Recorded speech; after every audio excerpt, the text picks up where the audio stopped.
Shalom. A Torá, a lei e a instrução do Senhor sempre foi com o objetivo de instruir todo o povo do Senhor, sejam naturais quanto os não naturais, seja judeus ou aqueles que fazem parte de todas as nações.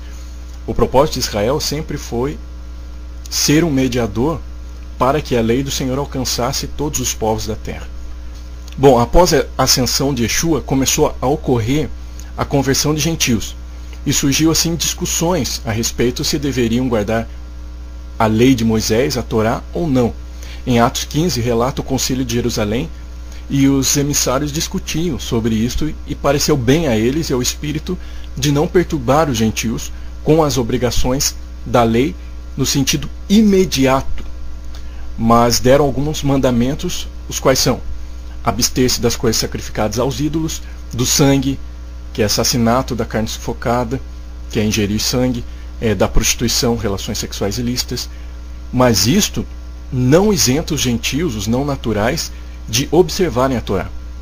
Instrução e não apenas lei, né? Porque Tiago fala no verso 21 que Moisés é lido todo sábado nas sinagogas. Ou seja, eles estariam estudando as Escrituras e se aprofundando mais a respeito das instruções do Senhor. É como se alguém hoje começasse a frequentar uma congregação evangélica, mas essa pessoa estivesse saindo de um contexto de espiritismo. À primeira instância, não haverá uma proibição de tudo, mas algumas recomendações necessárias para o início. E automaticamente, quando a pessoa for ouvindo outro ensino, ela aprenderá gradativamente sobre os seus deveres dentro daquele contexto daquela congregação.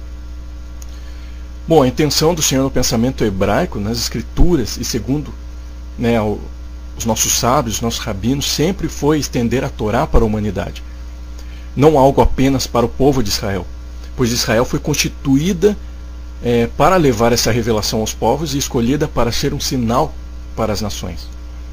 E quero fazer uma observação que nos ajuda um pouco mais na compreensão do termo hebreu, do qual vem o hebraico. Primeiramente, esse termo vem da raiz hebraica, que quer dizer atravessar, passar.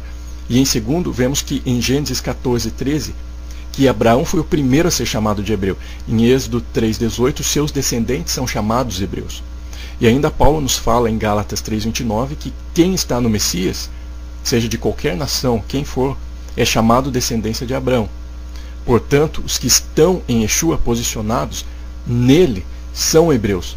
Aqueles que estão na aliança que foi feita a Abraão são chamados para atravessar.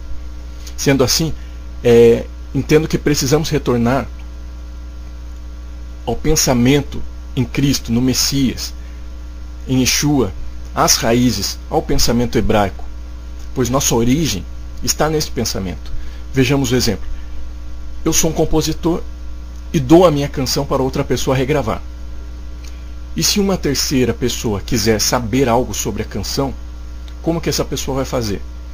Surgem então perguntas do tipo: como que ela foi composta?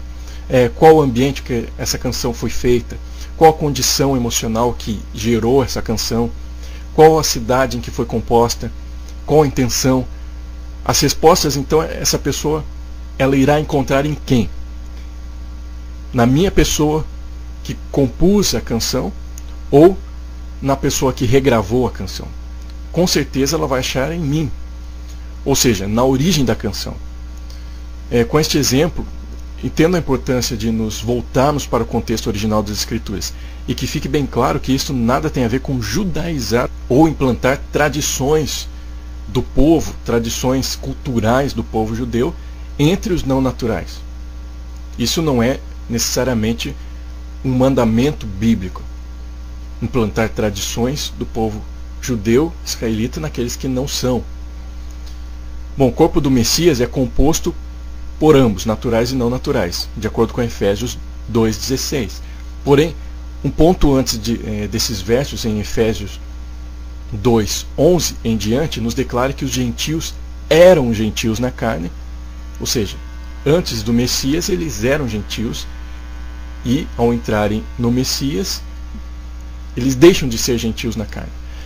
Mas lá diz que eles eram afastados da comunidade de Israel, e estranhos às alianças das promessas, não tendo esperança e sem Elohim no mundo. e que pelo sangue de Yeshua os gentios foram aproximados. E se assim pensamos, os gentios de um certo modo passam a viver não mais como gentios, no sentido do conceito do caminho das gentes. Eles não andam mais no caminho das gentes. Mas como diz Efésios 2:3, mas agora em Yeshua, o Messias, vós que antes estáveis longe, fostes aproximados pelo sangue do Messias. Portanto, fica claro que os gentios no Messias são enxertados na comunidade de Israel e tornam-se participantes das alianças, da esperança e de Elohim de Israel, do Eterno de Israel. A palavra usada aqui no grego para aproximados é egos, o egos, que tem o sentido de um aperto como de um abraço. E também essa expressão vir para perto era usada pelos rabinos como equivalente a tornar-se um prosélito, ou seja, inserido na comunidade de Israel. Sendo assim, os gentios são abraçados pela congregação de Israel através do Messias. E é isto o que precisamos viver em Yeshua. E é isso que eu creio que Shaul, Paulo, estava dizendo aos Efésios. Portanto, há uma comunidade, dentro desta comunidade há naturais e não naturais. E ainda dentro deste contexto de Efésios 2, vemos no versículo 19 que Shaul, Paulo, nos fala que através da cruz, do madeiro do Messias, os gentios não são mais estrangeiros e nem forasteiros, mas concidadãos dos santos e da família do Eterno, ou seja, daqueles que estão inseridos no Messias Yeshua. E é bom compreendermos que Paulo está falando da comunidade de Israel. Portanto, se olharmos o significado da palavra forasteiros, o qual é paraicos, e tem o sentido de um hóspede temporário, entendemos que Paulo está falando que os gentios agora podem permanecer na comunidade de Israel, ou seja, agora eles se tornam concidadãos. E isto nos traz o esclarecimento de que os gentios agora podem participar da mesma cidadania, gozando assim dos direitos civis e políticos, entre aspas, das alianças do Eterno para com o povo de Israel. E para ficar um pouco mais claro, darei um exemplo daquilo que ocorre comumente em nossos dias: a busca para se obter a cidadania europeia e seus benefícios. Pois bem, se eu sou brasileiro e quero ir para a Europa sem a cidadania europeia, eu sou desta forma considerado e tratado como um estrangeiro e inserido dentro das leis de um hóspede temporário, ou seja, de um forasteiro. Eu não vou poder permanecer na Europa, trabalhar permanentemente ou receber benefícios de um cidadão europeu, como alguém que mora lá e habita lá. Porém, se eu adquiro a cidadania europeia, eu sou inserido dentro da legislação de um cidadão, podendo assim desfrutar dos direitos civis e políticos da Europa, daquela terra. Sendo desta forma, em Efésios 2,19, Paulo nos diz que os gentios agora possuem uma cidadania.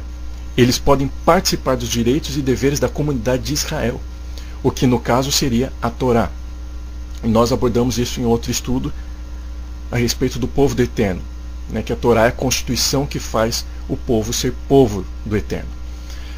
Bem, assim os gentios participam do mesmo Elohim, do mesmo Eterno, do mesmo culto, das mesmas alianças, da mesma lei, da mesma Torá, da mesma glória e promessas dos mesmos pais, patriarcas e Messias dadas a Israel, pois deles é tudo isso de acordo com Romanos 9,4. A Israel foi confiado tudo isso, de acordo, Paulo fala isso em Romanos 9,4. Bom, eu quero compartilhar mais um entendimento sobre Atos 1,4. E comendo com eles, determinou-lhes que não se separassem de Jerusalém, mas que esperassem a promessa do Pai, a qual disse ele: de mim ouvistes. É interessante pensarmos no que o Senhor Yeshua ordenou, porque creio que durante a história isso não foi obedecido por muitos. Ele disse para os seus discípulos não se separarem de Jerusalém, mas que esperassem a promessa do Pai, o Espírito, o poder do alto. Eu creio que isso tem um entendimento para nós muito importante, muito maravilhoso. Um dos significados para Jerusalém é ensino pleno e completo, porque Jerusalém é uma junção de duas palavras em hebraico: Yará, que significa ensinar, ensino, e Shalem, que é pleno, inteiro, completo. Dessa palavra então procede Shalom, e de Yará procede a palavra Torá, sendo assim o ensino completo do Senhor que se encontra na Torá. Eu posso compreender que se nos separamos de Jerusalém, de Jerusalém, nos afastamos assim de um ensino completo, ao qual se encontra na Torá. Entendo que isto tem ocorrido durante os séculos. Por anos, tem-se recebido um ensino incompleto e deficiente fora de Jerusalém, fora da Torá. E precisamos nos conectar novamente com Jerusalém, porque a promessa, o Espírito, o poder do alto vem quando estamos em Jerusalém. E ali temos o ensino completo, o qual encontramos na Torá.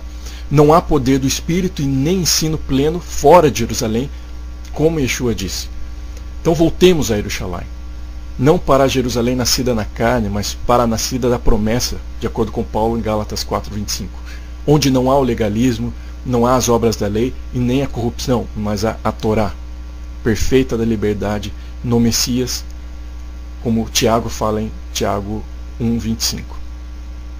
E assim, termino aqui com as palavras de Yeshua, quando ele fala em Lucas 24:48. Eis que envio sobre vós a promessa do Pai. Permanecei, pois, na cidade, Jerusalém, até que do alto sejais revestidos de poder.